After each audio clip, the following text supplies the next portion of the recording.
السلام عليكم ورحمة الله وبركاته. அஸ்ஸலாமு அலைக்கும் வரஹ்மத்துல்லாஹி பரகாத்துஹு. அன்பான சகோதரருக்கு ஒரு அன்பான வேண்டுகோள். இந்த பயான் சம்மான் கோட் பள்ளியில் ரெக்கார்ட் செய்யப்பட்டதாகும். மேலும் இந்த பயானை www.redmasjid.com வெப்தளத்திலும் கேட்கக்கூடிய வசதிகளும் உண்டு என்பதை அறிய தருகிறோம். الحمد لله وحده والصلاة والسلام على من لا نبي بعد. أما بعد فأعوذ بالله من الشيطان الرجيم.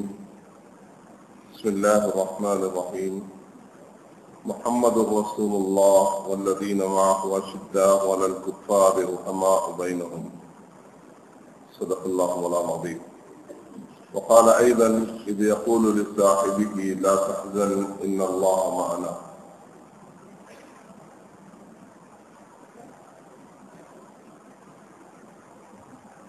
அல்லாஹ்வின் நல்லடியார்களே, அல்லாஹ்வை அஞ்சு பயந்து தக்வாவை கடைபிடிக்குமாறு முதலாம் எனக்கும் அப்பால் உங்களுக்கும் நசியத்தும் வசியத்தும் செய்து கொள்கிறேன். கடந்த டிசம்பரில் நான் ஓதிய குத்பாவில் ஹஜ்ரத் முஹம்மது ஸல்லல்லாஹு அலைஹி வஸல்லம் அவர்கள்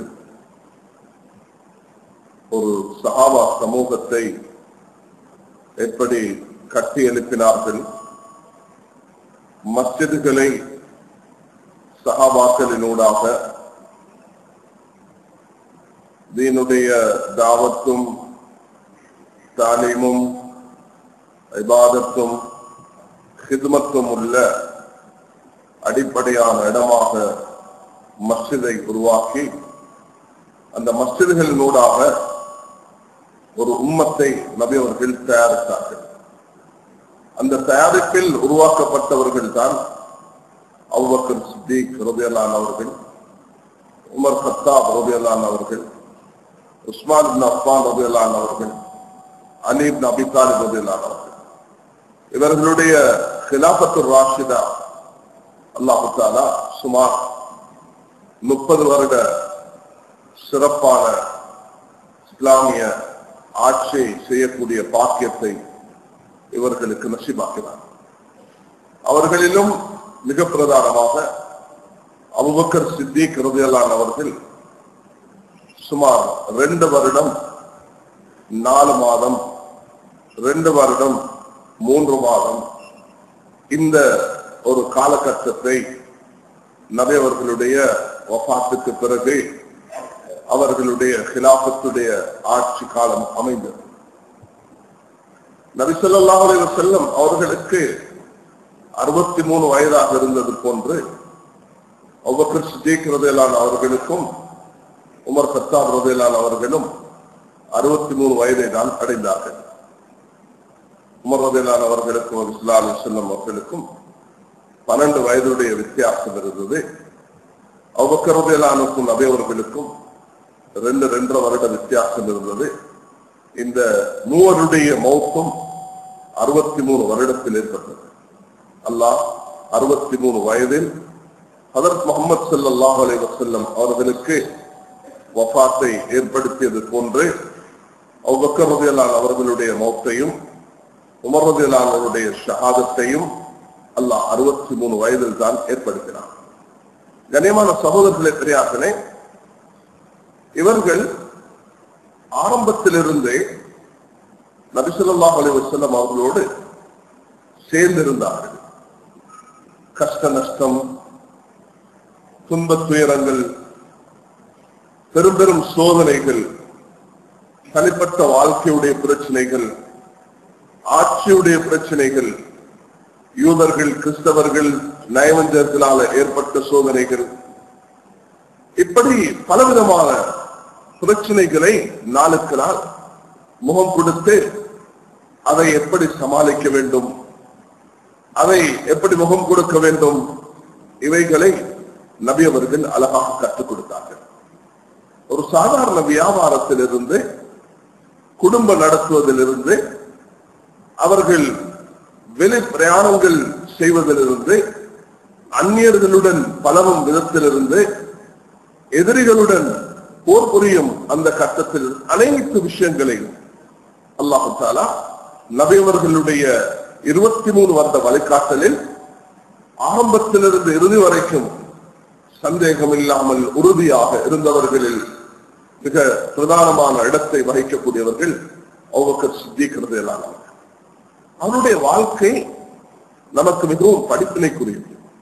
குறிப்பாக இன்றைய லிபியாவும் இன்றைய எகிப்தும் இன்றைய துனிசியாவும் இன்றைய சிரியாவும் இன்றைய உலக இஸ்லாமிய நாடுகள் என்று சொல்லக்கூடிய நாடுகள் ஹஜ்ரத் முஹம்மது ஸல்லல்லாஹு அலைஹி வஸல்லம் அவர்களால் தயாரிக்கப்பட்டு இந்த உம்மத்துடைய சொத்தாக விட்டுவிட்டு செல்லப்பட்ட இந்த சஹாபாக்களுடைய வாழ்க்கையை படிப்பினையாக எடுத்துக் கொள்வார்கள் என்றால், அரபிகளாக இருந்தும் சரித்திரம் அவர்களுடைய வாழ்க்கையை மிக அழகாக தெளிவாக முன்னெடுத்து வைக்கும். அதை படித்ததற்கு பிறகும் அதை தன்னுடைய வாழ்க்கையில் எடுத்து நடக்காத காரணத்தினால் 40 வருடம் ஆட்சி செய்தவர்கள் உடைய நிலைமை இன்று என்னவாக இருக்கிறது? 30 வருடம் ஆட்சி செய்தவர்களுடைய நிலைமை இன்று என்னவாக இருக்கிறது? யாரையும் பதவியிலிருந்து நீக்கிவிடுவது என்பதை ஒரு சந்தோஷமான நிகழ்வு அல்ல. முஸ்லிம்கள் யாருடைய தலைமைத்துவம் இல்லாத ஒரு நிலைமை உண்டாகி அங்கு சீர்குலைவு ஏற்பட்டு மக்கள் தவித்துக் கொண்டிருக்கும் இந்த நிலைமை, இது மிகவும் கவலைக்குரிய ஒரு இடமாக இருக்கிறது. ஒரு முஸ்லிமுக்கு ஒரு ஊரில் ஒரு கஷ்டம் வந்தாலும் அதற்கு கவலைப்படுவதை ஒரு முஸ்லிமுடைய கட்டாய கடமையாக இருக்கிறது.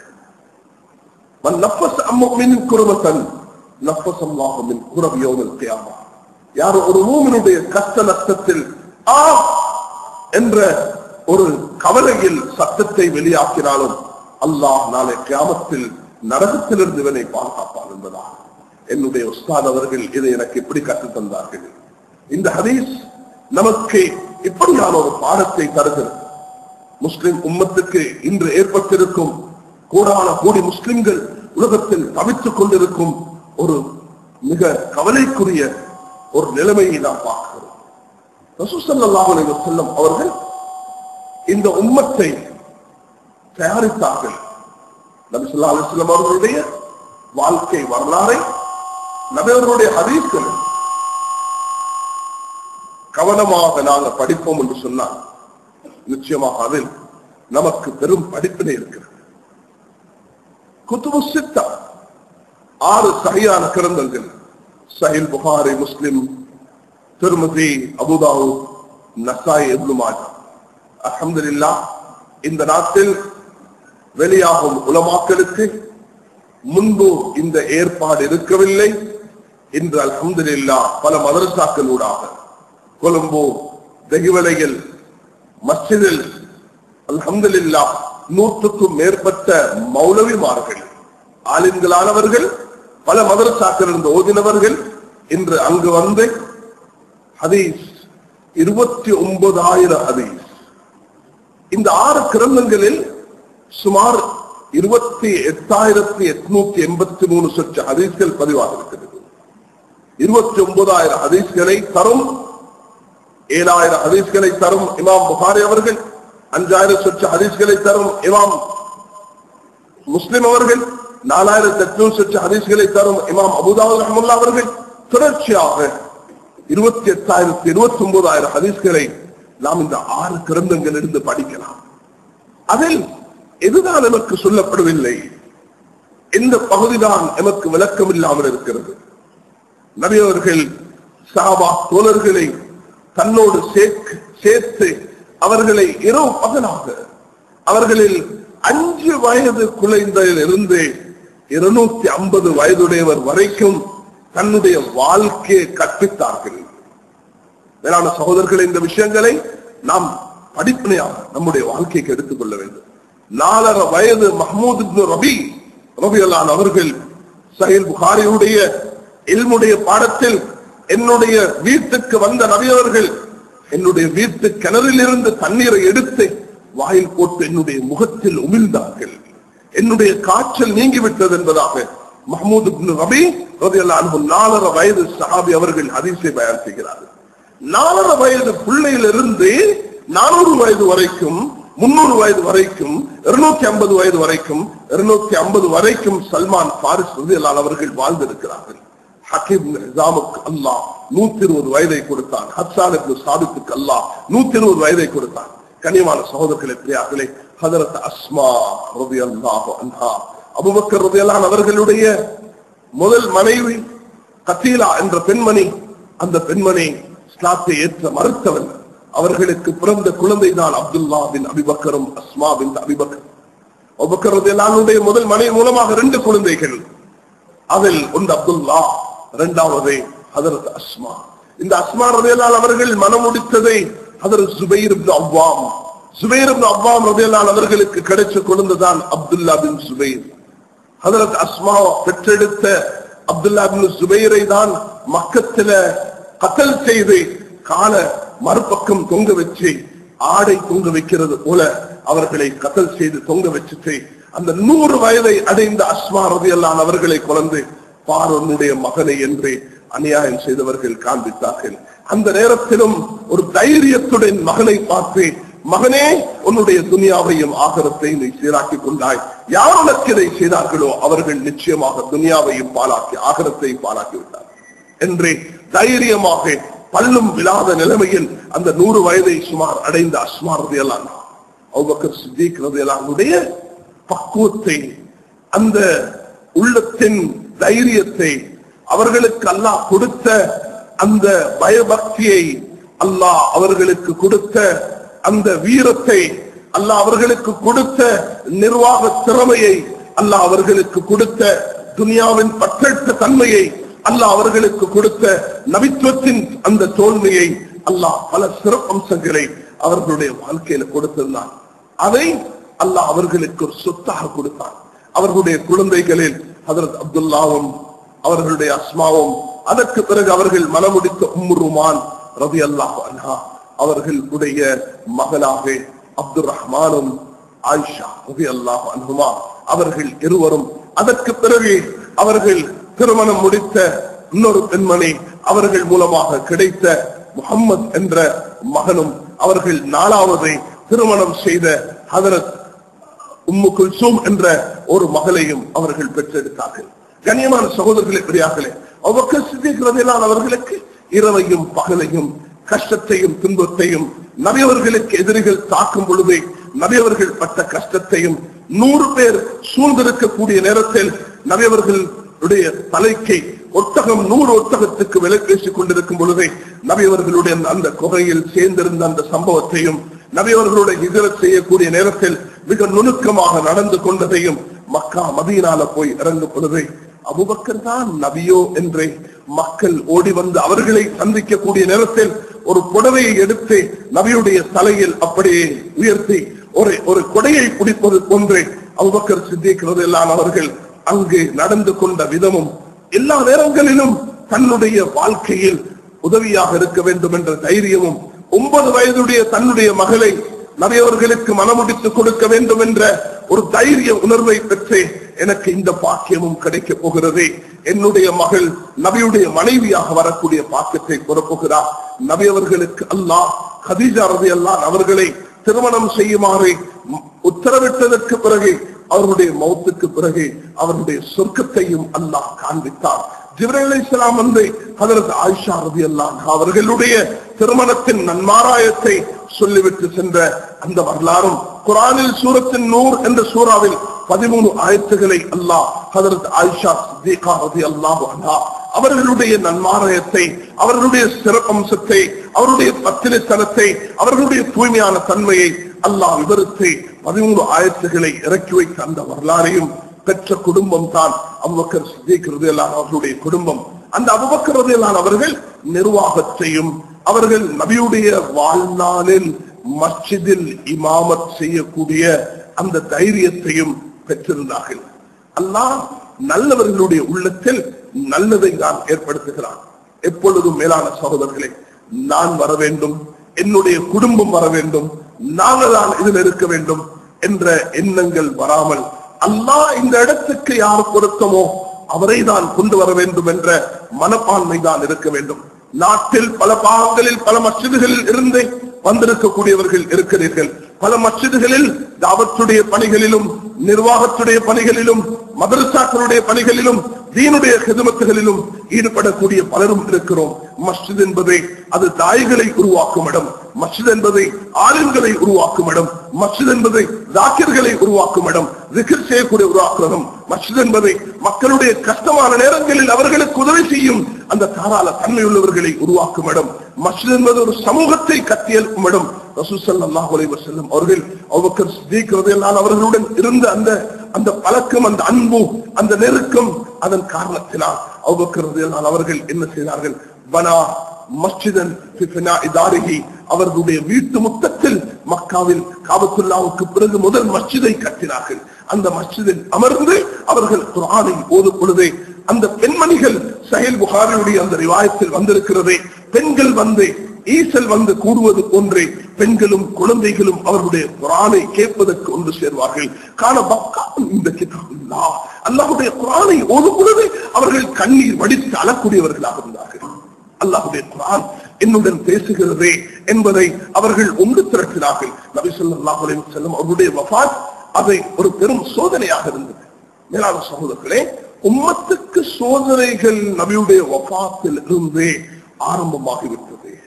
ஒரு பாய் இருக்குது, அந்த பாய அந்த பம்பு இதனால தயாரிப்பார்கள், அதை வீடுகளுக்கு தொங்க வைப்பார்கள். அதை அப்படி அவிழ்த்து விட்டால் சில நேரம் அது அப்படியே கீழே விழுறது போலதான் பயங்கரமான ஃபித்னாக்கள் வரும் என்று நபி அவர்கள் எச்சரிக்கை செய்தார்கள். மழை தண்ணீர் விழுவது போன்றே என்னுடைய மௌத்துக்கு பிறகு ஃபித்னா வரும் என்றார்கள். அபூபக்கர் ரலியல்லாஹு அவர்கள் பயங்கரமான ஃபித்னாக்களை முகம் கொடுத்தார்கள். சிலர் முதல் கட்டம் யாருடைய தலைமைத்துவம் என்ற ஃபித்னா, யார் தலைவராகுவது, அதை சஹாபாக்கள் நபியுடைய மையத்திற்குது தலைமைத்துவத்தை யாருக்கு கொடுக்கிறது? அலியா ரலியல்லாஹு அவர்கள், அபூ உபைதாவா ரலியல்லாஹு அவர்கள், அப்துர் ரஹ்மானா ரலியல்லாஹு அவர்கள், உஸ்மானா ரலியல்லாஹு அவர்கள், உமரா ரலியல்லாஹு அவர்கள், அபூபக்கரா ரலியல்லாஹு அவர்கள், யார் தலைமைத்துவத்தை பெற வேண்டும்? அன்சாரிகள் சொல்கிறார்கள் நாம், குறைஷிகள் சொல்கிறார்கள் நாம். யார் எடுப்பது? அல் அய்மத்து மின் குறைஷ். ரசூல் ஸல்லல்லாஹு அலைஹி வஸல்லம் அவர்களுடைய ஹதீஸ் சஹீஹ் முஸ்லிமில் பதிவாக இருக்கிறது. தலைவர்கள் குறைஷ் வம்சத்தை சேர்ந்தவர்களாக இருக்க வேண்டும். பிரச்சனைகளை தீர்த்து வைப்பதற்கு வழிகாட்டியிருக்கிறார்கள். என்னுடைய மௌத்துக்கு முன்பு ஒரு நாள் இந்த சம்பவத்தை வேளாண் சகோதரர்களே அபூ தாவூத் என்ற கிரந்தத்தில் இமாம் அபூ தாவூத் அவர்கள் பதிவு செய்கிறார்கள்.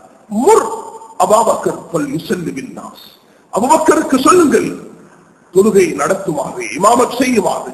நான் சுகைனமாக இருக்கிறேன், என்னால் வர முடியாது. பிலால் தொழுகை நடத்த சொல்லுங்கள். பிலால் ரலியல்லாஹு அவர்கள் போய் தேடுகிறார்கள். அபூபக்கர் ரலியல்லாஹு காணவில்லை. உமர் ரலியல்லாஹு அவர்களை வந்து நிறுத்தினார்கள். உமர் ரலியல்லாஹு தொழுவிக்கிறார்கள். நபி அவர்களுக்கு மயக்கமான நிலைமை, நபி அவர்களுக்கு மயக்கம் தெளிவாகிறது. அங்க உமர் ரலியல்லாஹுடைய சத்தம் கேட்கிறது, லா லா முர் அபூபக்கர் ஃபல்யுஇதி ஸலாத், அபூபக்கருக்கு சொல்லுங்கள் தொழுகை மீட்டுமாறு.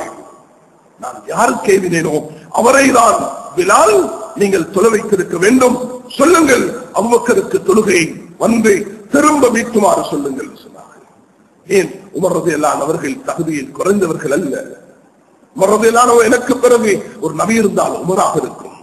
உமர் ரலியல்லாஹு அவர்களை பற்றி இன்ஷா அல்லாஹ் தஆலா அடுத்த கட்டங்களில் நான் பேச இருக்கிறேன். உமர் ரலியல்லாஹு அவர்கள் யார்? ஷைத்தான் ஒரு பாதையில் போனால் உமர் மறுபாதையில் செல்வார் என்று நபி அவர்கள் சொன்னார்கள். முல்ஹம், இந்த உம்மத்துடைய இல்ஹாம் பெற்ற மனிதர், அல்லாஹ் குலப்பெரிய பாக்கியத்தை கொடுத்திருக்கக்கூடிய அந்த உமர் அல்ல. இந்த நேரத்தில் அபூபக்கர் அவர்கள் எல்லா கதவையும் மூடிவிடுங்கள். ரசூல் ஸல்லல்லாஹு அலைஹி வஸல்லம் அவர்களுடைய கதவு இந்த பக்கம், வீட்டில் இருந்து வருவார்கள். அபூபக்கர் ரலியல்லாஹு அன்ஹு கதவு இந்த பக்கம். மதீனாக்கு போனவர்கள் பார்க்க முடியும். இன்றும் அபூபக்கரின் என்றே அந்த வாசலில் எழுதப்பட்டிருக்கிறது. மஸ்ஜிதுல் நபவிக்கு நுழைவதற்கு எப்படி கதவுகள் இருந்தது. அனைவர்களுடைய வீடுகளும் அங்கிருந்து வருவார்கள். நபி அவர்கள் சொன்னார்கள், எல்லா கதவுகளையும் அடைத்து விடுங்கள், இந்த கதவை மாத்திரம் என்று சொன்னார்கள். சுத்துல் அபாவ குல்லஹா இல்லா கௌகத் அபீ பக்கரின், அபூபக்கருடைய அந்த கதவை தவிர மற்ற எல்லா கதவுகளும் அடைக்கப்பட வேண்டும். பள்ளிக்கு இதுக்கு பிறகு வாரதாக இருந்தா ஒன்று அங்கிருந்து வர வேண்டும், இல்லது நான் என்னுடைய வீட்டில் இருந்து வருவேன். அபூபக்கர் தன்னுடைய வீட்டில் இருந்து வருவார். இதுவும் ஒரு அடையாளமாக இருந்தது. அபூபக்கர் சித்திக் ரலியல்லாஹு அவர்கள் தான் எனக்கு பிறகு இந்த கிலாபத்தை பெறுவார்கள், எனக்கு பிறகு அந்த ஆட்சியை பெறுவார்கள். சஹாபாக்களுக்கு மத்தியில் கருத்து வேற்றுமை வந்தது. இயற்கையாக கருத்து வேற்றுமை வருவது நல்லது.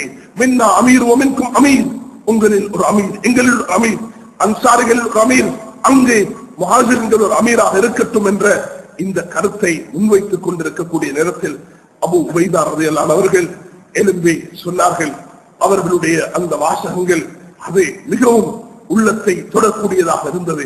சொன்னார்கள், நபியுடைய வாழ்நாளில் யாரை எமக்கு இந்த இமாமத்துக்கு, தொழுகையுடைய இமாமத்துக்கு, அது இமாமத்துல் குப்ரா, அது ஆகப்பெரிய ஒரு பொறுமதியான இமாமத், அந்த இமாமத்துக்கு அவர்கள் நியமித்தார்களோ அவர்கள் தான் எங்களுடைய துனியாவுக்கும் அமீராக இருப்பார்கள் என்று பயிற்சி செய்யுங்கள் என்று சொன்னவுடன் எல்லோரும் வந்து அபூபக்கர் ரலியல்லாஹு அவர்களுடைய கையில் பைஅத் செய்தார்கள். அங்கிருந்துதான் நிர்வாகம் அவர்களுடைய கையில் ஒப்படைக்கப்பட்டது.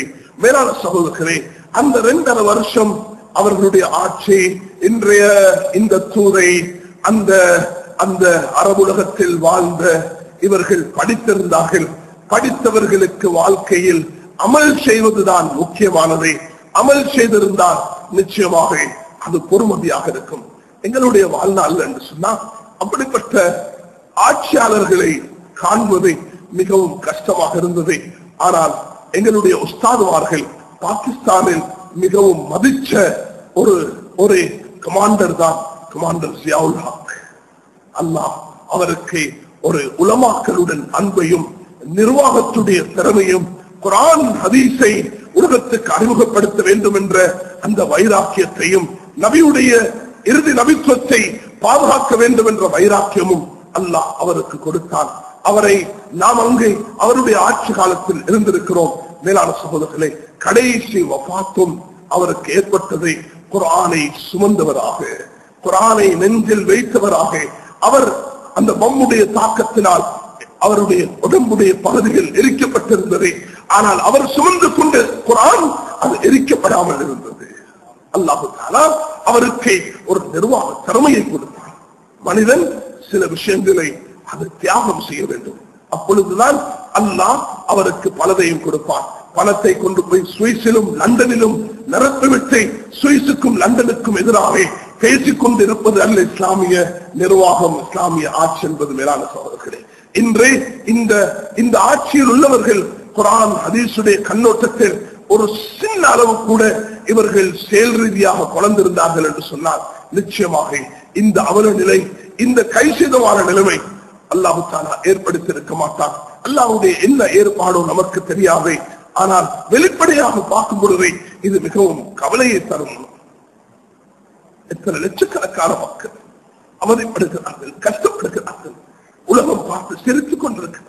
முஸ்லிம் உம்மத்துக்கு இப்படியான ஒரு சோதனையான நிலைமை உருவாகி இருக்கிறது.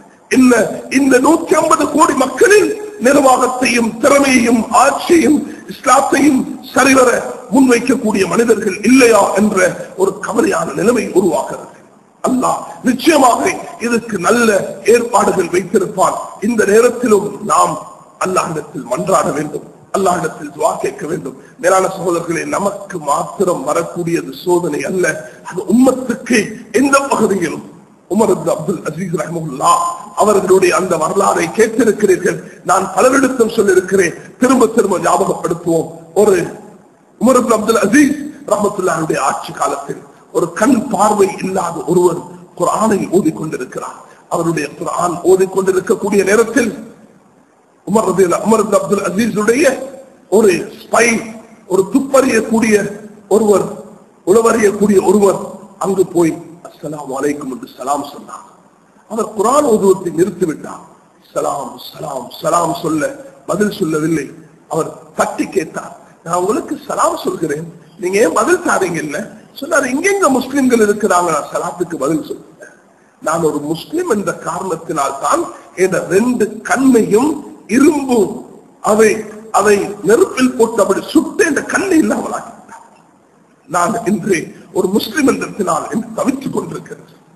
இந்த செய்தி உமர் இப்னு அப்துல் அசீஸ் ரஹ்மத்துல்லாஹ் அவர்களுக்கு எத்திய பொழுது அந்த கிறிஸ்தவ அரசனுக்கு கடிதம் எழுதினார். கடிதத்தில் குறிப்பிட்டார், என்னுடைய ஒரு முஸ்லிம் கலிமா சொன்ன ஈமான் கொண்ட ஒருவர் இந்த கஷ்டத்தில் இருக்கிறார் என்பதை நான் அறிகிறேன்.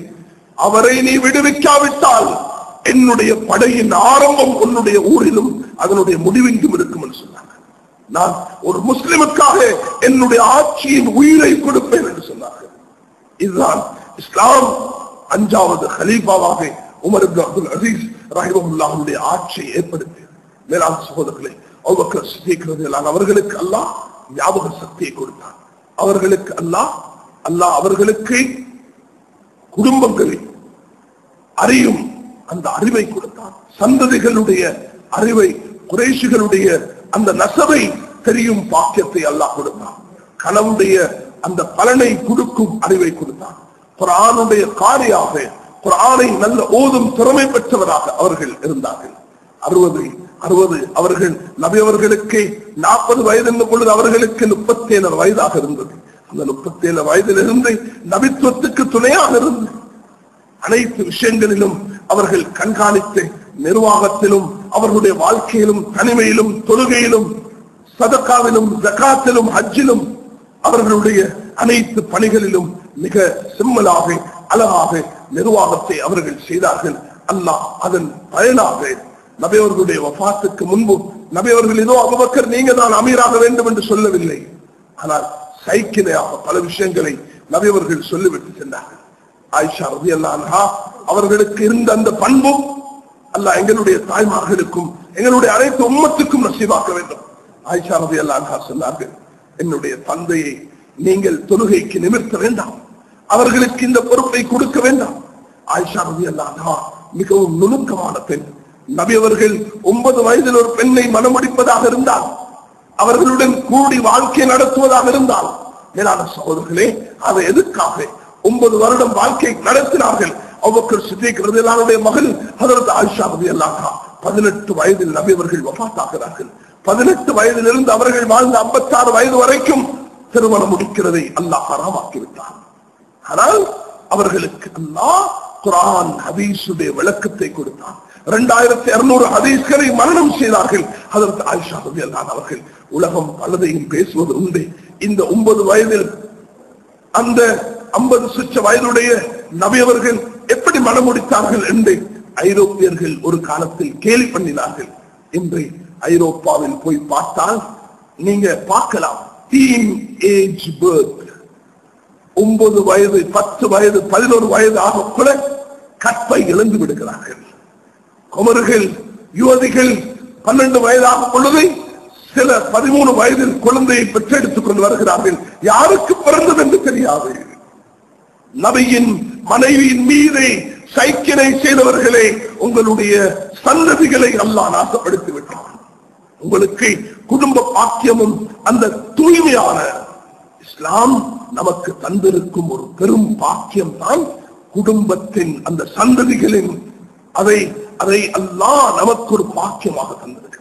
யாருக்கு பிறந்தவர், யாருடைய மகன், யாருடைய மகள் அல்ல, எங்களுடைய நசப் தகப்பனுடைய அந்த சந்ததியா. அப்தர் என்றார்கள். நபியுடைய குழந்தை, ஆண் குழந்தைகள் மௌத்தாகிய கூடிய நேரத்தில் மக்கத்தில் ஆசிப் வாய் என்ன சொன்னான்? முகம்மது ஆண் சந்ததி ஏற்றவர். அல்லாஹ் சொன்னான், இந்த ஷானி அகமல் அப்தர், யார் உங்களை இப்படி இழிவாக கேலியாக இப்படி அவமது மரியாதையாக நடக்கிறானோ அவன் தான் ஆண் சந்ததியற்றன். உலகத்தில் 150 கோடி முஸ்லிம்களையும் நபியே உங்களுடைய தீனுடன் இஸ்லாத்துடன் உங்களுடைய அந்த வாழ்க்கையுடன் இணைத்திருக்கிறான். அல்லாஹ் நபியுடைய பெயரில் உயர்த்திருக்கிறான். மேலான கண்ணியமான சகோதரர்களே, பெரியார்களே, ரசூலுல்லாஹி ஸல்லல்லாஹு அலைஹி வஸல்லம் அவர்கள் மீது அன்பு வைத்த பாக்கியமானவர்கள் உலகத்தில் எத்தனையோ மக்கள். பாகிஸ்தான்ல நடந்த அந்த நிகழ்வு இது நடக்க வேண்டும் என்பது அல்ல. சமீபத்தில் நபி அவர்களுக்கு இஸ்லாத்துக்கு எதிராக பேசிய ஒருவரை என்ன மாதிரி நடந்தார்கள் என்பதை நீங்கள் சமீபத்தில் படித்திருப்பீர்கள். கவர்னராக இருந்த பஞ்சாபுடைய அவரை ஒருவர் போய் சுட்டுவிட்டார். சுடக்கூடாது, இந்த முறையில் நடக்கக்கூடாது என்றுதான் நாம் நிர்வாகத்துடன் நலமாக நாம் இருக்க வேண்டும் என்றுதான் நாம் சொல்வோம், சட்டத்துக்கு இடமளிக்க வேண்டும் என்று. ஆனால் அவரால் சகிக்க முடியவில்லை. அவர் இப்பொழுது அழைக்கப்பட்டு அவருக்கு மன்னிப்பு கொடுங்கள் என்று பலரும் அங்கு வேண்டிக் கொண்டிருக்கிறார்கள். இஸ்லாத்துக்கு எதிராக நீ இப்படி பேசினாய் என்ற காரணத்தினால் நான் நபிக்காகலாம், அல்லாஹ்வுடைய தீனுக்காக நான் இப்படி செய்தேன் என்பதாக அவர் சொன்னார். நிர்வாகம் என்பதை அதை அரசாங்கம் தான் செய்ய வேண்டும், இப்படி செய்யக்கூடாது. இருந்தாலும் மனிதனால் அந்த அன்பு இந்த அளவுக்கு அந்த வேகமானதை உலகளாவிய ரீதியில் நாம் பார்க்கிறோம். மேலான சகோதரர்களே, நபி ஸல்லல்லாஹு அலைஹி வஸல்லம் அவர்கள் மீது ஒரு தனி அன்பும் தனி பாசமும் வைத்தவர்களாக இருக்கிறார்கள். ரசூல் ஸல்லல்லாஹு அலைஹி வஸல்லம் அவர்கள் அப்படிப்பட்ட ஒரு உம்மத்தை உருவாக்கினார்கள். அதில் அபூபக்கர் சித்திக் ரலியல்லாஹு அன்ஹு அவர்கள் தன்னுடைய 2 வருட ஆட்சி காலத்தில் பயங்கரமான சோதனைகளை அவர்கள் முன்னோக்கினார்கள். சோதனை வரும், இங்கு கிலாபத்துடைய சோதனை, அங்கே முடிந்தவுடன் ஜகாத்தை கொடுக்க மாட்டோம் என்ற சோதனை, அங்கு முசைலமா கஸ்ஸாப், துலைஹா போன்றவர்கள் இறுதி நபித்துவத்தை வாதிடும் சோதனை. உலகத்துல ஆட்சி செய்யக்கூடிய நேரத்தில் அல்லது நிர்வாகம் செய்யக்கூடிய நேரத்தில், ஒரு ஊரை ஒரு மஸ்ஜிதை நிர்வகிக்கக்கூடிய நேரத்தில் பலவிதமான சோதனைகள் வரும். அந்த நேரத்தில் நிர்வாகம் செய்யக்கூடியவர்கள் அல்லாஹ் ரசூலுடைய வாழ்க்கையை கவனத்துக்கு எடுக்க வேண்டும். 2 பேர் கூட்டாக வியாபாரம் செய்யும் பொழுது, தகப்பனும் மகனும் வியாபாரம் செய்யும் பொழுது, குடும்பங்கள் சேர்ந்து ஒரு நிர்வாகத்தை செய்யக்கூடிய நேரத்தில் இப்படிப்பட்ட பிரச்சனைகள் வரும். பிரச்சனைகள் வரும் பொழுது பாருங்கள், சஹாபாக்களுடைய வாழ்க்கையை முன்மாதிரியாக எடுங்கள். அபூபக்கர் ரலியல்லாஹு அவர்கள் எப்படி முகம் கொடுத்தார்கள். சுப்ஹானல்லாஹ், சுப்ஹானல்லாஹ். மேலான சகோதரர்களே, எப்படி பயங்கரமாக முசைலமா கஸ்ஸாப் என்பவன் ஒரு ஊரையே அப்படி தன் பக்கம் திருப்பி விட்டான். நபி அவர்கள் மௌத்தாகி விட்டார்கள், நான் தான் இறுதி நபியாக, நபிக்கு பிறகு நான் தான் நபியாக இருக்கிறேன். எல்லோரும் அவனை பின்பற்ற ஆரம்பித்து விட்டார்கள். ஆயிரக்கணக்கான மக்கள் அவன் பின்னால் போகிறார்கள். இப்ப இந்த நேரத்தில் என்ன செய்யலாம் என்று ஆலோசனை நடக்கிறது. உமர் ரலியல்லாஹு அன்ஹு சொன்னார்கள், இல்லை, உசாமா ரலியல்லாஹு அன்ஹு அவர்களுடைய படையை திருப்பி எடுத்து விட வேண்டும். உமர் ரலியல்லாஹு அன்ஹு அவர்களுடைய கருத்து வித்தியாசமாக இருந்தது. அபூபக்கர் ரலியல்லாஹு அன்ஹு அவர்கள் குனிஞ்சார்கள், தைரியமாக செயல்பட்டார்கள். அல்லாஹ் எப்படியான வார்த்தைகளை அவர்கள் பேசினார்கள் என்றால், மேலான சகோதரர்கள், அவர்கள் சொன்னார்கள், இந்த பாருங்க, நாங்க இப்ப மதீனால தரிக்கிற நேரம் அல்ல, நாங்க யாரும் ஆண்கள் இங்கு இருக்கக்கூடிய நேரம் அல்ல, நாங்கள் அனைவர்களும் அல்லாஹ்வுடைய பாதையில் வெளியேற வேண்டும். அல்லாஹ்வுடைய பாதையில் வெளியேறி நாம் ஆண்கள் எல்லாம் மதீனாவை விட்டு காலியாக்கி அந்த முசைலமா கஸ்ஸாபையும் துலைஹாவையும் சுஜாவையும் நபித்துவத்தை வாதிட்டுக் கொண்டிருக்கக்கூடியவர்களுக்கு எதிராக நாம் சண்டையிடுவதற்காக, அந்த நிலைமையை ஒரு நிர்வாகத்து கட்டுப்பாட்டுக்குள் கொண்டு வருவதற்காக நாங்கள் வெளியேறி போகக்கூடிய நேரத்தில் சில தாக்குதல் நடத்தக்கூடியவர்கள், ரோம் படையெடுத்து வருகிறது, ரோமுடைய படை வருகிறது, ஜகாத்தை எதிர்க்கக்கூடியவர்கள் இருக்கிறார்கள். அங்கே முசைலமா இறுதி நபித்துவத்தை வாதிட்டுக் கொண்டிருக்கிறார்.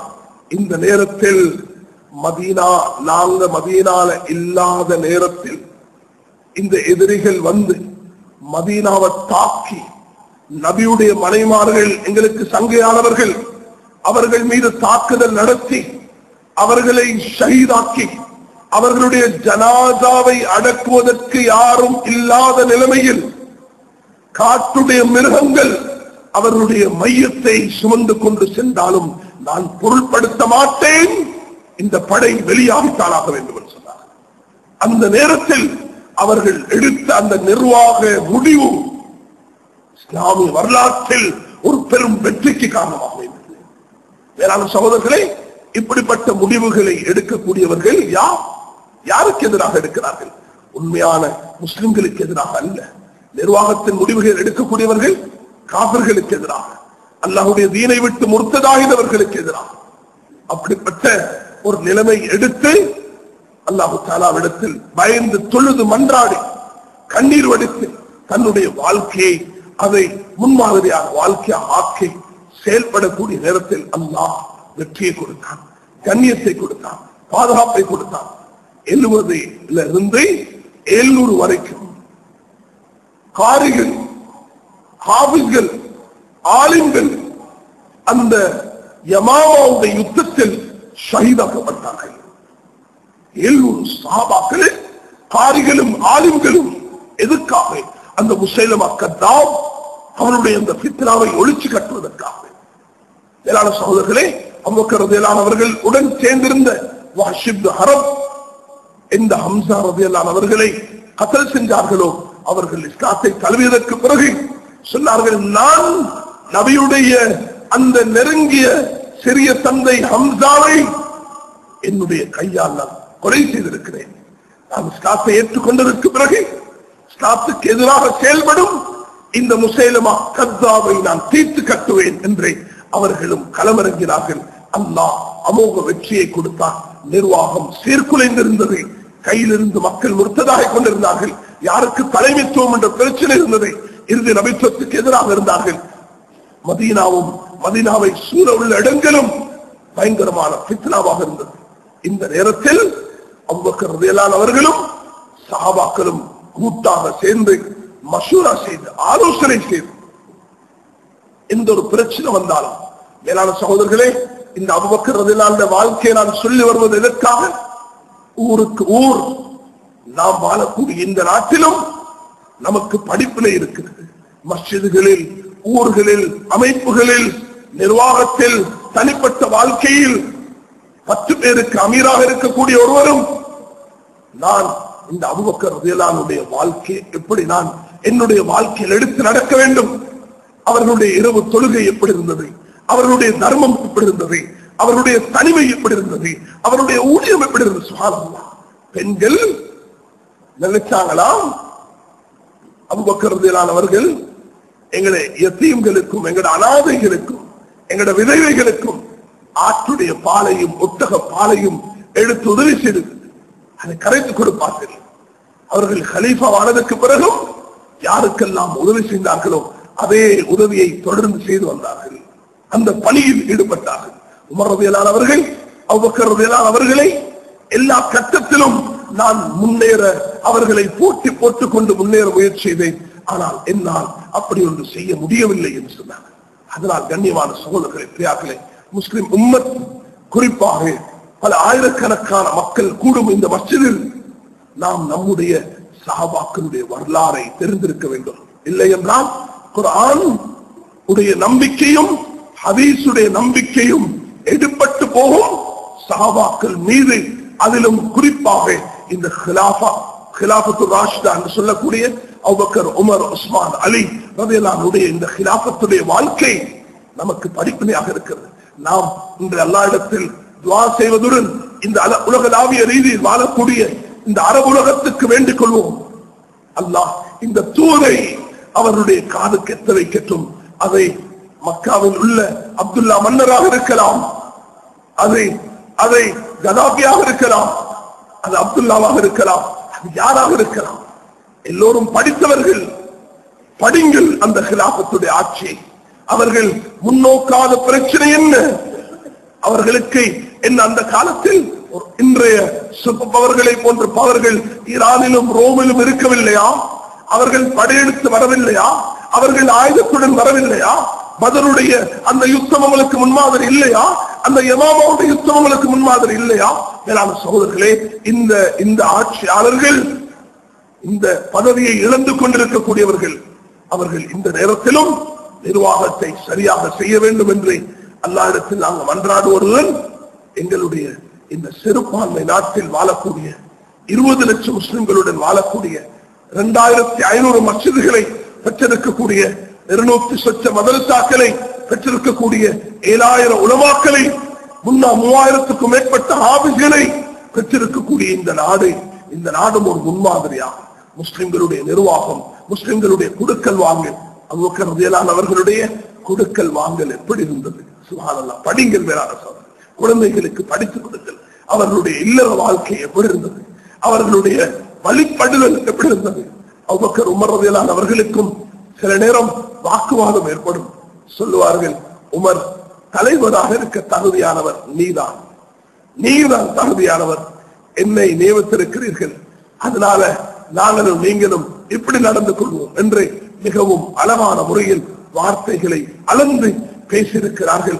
வல்ல அல்லாஹ் மேலான சகோதரர்களே, அபூபக்கர் சித்திக் ரலியல்லாஹு அவர்களுடைய தனிமையை படித்து அவர்களுடைய வியாபாரத்தை, அவர்களுடைய அழுகையை, அவர்களுடைய குர்ஆன் ஓதலை, அவர்களுடைய தொழுகையை, அவருடைய பயபக்தியை, அவர்களுடைய நிர்வாக அமைப்பை, அவர்கள் நண்பர்களுடன் பழகிய விதத்தை, அவர்கள் குழந்தையை பராமரித்த விதத்தை, அவர்கள் ஃபித்னாக்கள் குழப்பங்கள் வரக்கூடிய நேரத்தில் அவர்கள் முகம் கொடுத்து அந்த ஃபித்னாக்களை அடக்குவதற்கு அவர்கள் எடுத்த அந்த தீர்மானங்களை படித்து எங்களுடைய வாழ்க்கையிலும் செயல்படுத்த இந்த நாட்டுக்கும் ஒவ்வொரு தனிப்பட்ட மனிதனுக்கும் உலகளாவிய ரீதியில் அரபுலகம் பட்டுக் கொண்டிருக்கக்கூடிய இந்த கஷ்டத்திலும் அவர்களுக்கும் அல்லாஹ் நசீபாக்குவானாக.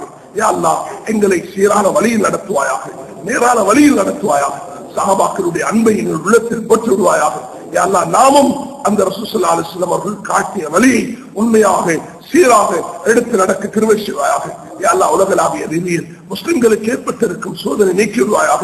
குறிப்பாக அரபுலகம் பட்டுக் கொண்டிருக்கும் கஷ்டத்தை நீக்கி அல்லாஹ் சரியான தலைவர்களை, வழிகாட்டக்கூடிய தலைவர்களை, குர்ஆன் ஹதீஸையும் சஹாபாக்களை பின்பற்றக்கூடிய நேர்மையான தலைவர்களை நீ உருவாக்குவாயாக. அந்த நாட்டு மஸ்ஜிதுகளையும் அந்த நாடு நீனுடைய இடங்களை நீ பாதுகாப்பாயாக. மக்காவை, மதீனாவை பாதுகாப்பாயாக. யூதர்களுடைய சூழ்ச்சியிருந்து முஸ்லிம் உம்மத்தை பாதுகாப்பாயாக. வல்ல அரசியலுடைய சூழ்ச்சியிருந்து பாதுகாப்பாயாக. முனாஃபிக்குகளுடைய சூழ்ச்சியிருந்து பாதுகாப்பாயாக. முஸ்லிம்களை ஒன்றுபட்டு வாழ கிருபை செய்வாயாக. எங்களுடைய கவலைகள், துன்பங்களை போக்குவாயாக. இந்த நாட்டு முஸ்லிம்களை கண்ணியமாக, தைரியமாக வாழ செய்வாயாக. இந்த நாட்டை வாழக்கூடிய அனைவர்களையும் நிம்மதியாக வாழ செய்வாயாக. அனைவர்களுக்கும் ஹிதாயத்தை நசீபாக்குவாயாக. எங்களுடைய உள்ளத்தை உன் பக்கம் சாய்த்து விடுவாயாக. நம்முடைய பொருளாதார நெருக்கடிகளை போக்கி விடுவாயாக. நம்முடைய கஷ்ட நஷ்டங்களை நீக்கி விடுவாயாக. நம்முடைய இல்லற வாழ்க்கையில் கயிறை மறக்கத்தையும் ஏற்படுத்துவாயாக. எனக்கு பாதுகாப்பை தருவாயாக. கடந்த யுத்தங்களை போன்ற நிலைமைகளை இந்த நாட்டில் உருவாக்காமல் கிருபை செய்வாயாக. சிறுபான்மையினுடைய உரிமைகளை நீ எனக்கு பெற்று தருவாயாக. எம்மை பாதுகாப்பாயாக. எனக்கு உதவி செய்வாயாக. இந்த மஸ்ஜிதுடைய கட்டிடத்தை துரிதமாக முடித்து தருவாயாக. இங்கு வரக்கூடிய மக்களுடைய, இந்த சபையில் கூடியிருக்கக்கூடிய, இந்த ஜும்மாவில் சமூகம் அளிக்கக்கூடிய அனைவருடைய ஹலாலான ஹாஜர் தருவாயாக. வாஹதா அல்ஹம்துலில்லாஹி ரப்பில் ஆலமீன். اللهم صل على سيدنا ونبينا ومولانا محمد وعلى ال سيدنا ونبينا ومولانا محمد وبارك وسلم عليه. الله اكبر، الله اكبر، الله اكبر، الله اكبر. أشهد أن لا إله إلا الله، أشهد أن لا إله إلا الله، أشهد أن محمدا رسول الله، أشهد أن محمدا رسول الله.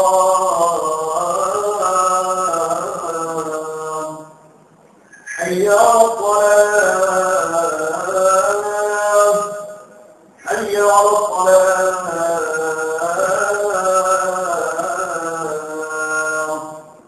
حي على الفلاح، حي على الفلاح.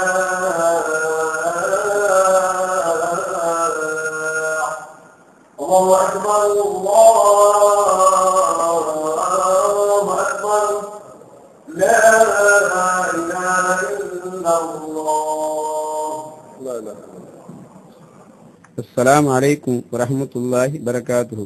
அன்பான சகோதரருக்கு ஒரு அன்பான வேண்டுகோள்.